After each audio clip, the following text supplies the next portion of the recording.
Gunfire erupts as Syrian security forces sweep into the southern city of Daraa, firing on anti-government activists.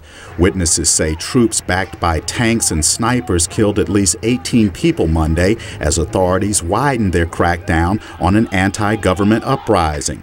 Human rights groups also reported gunfire from security forces against unarmed civilians in several other places, including a suburb of the capital, Damascus. The government of President Bashar al-Assad says the security crackdown is aimed at criminal groups. In Washington, the Obama administration issued a statement calling the violence deplorable. A U.S. National Security Council spokesman says the United States is pursuing a range of possible policy options, including targeted sanctions.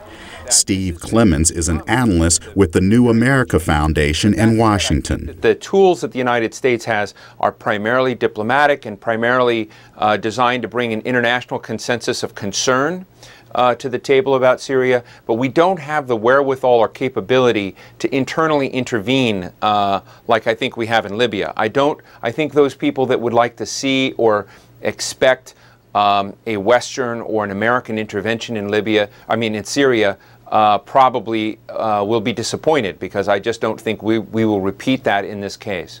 The actions by Syrian security forces against anti-government protesters escalated despite last week's repeal of the country's nearly 50-year-old emergency law. Since then, human rights activists posting messages on social networking internet sites claim hundreds of people have been killed and at least 217 people have disappeared.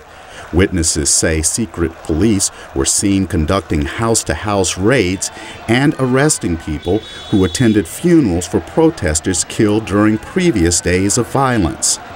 Ali Reza Neda, an analyst with the RAND Corporation in Washington, says other governments in the Middle East could tumble if pro-democracy demonstrators are successful in toppling the Assad government.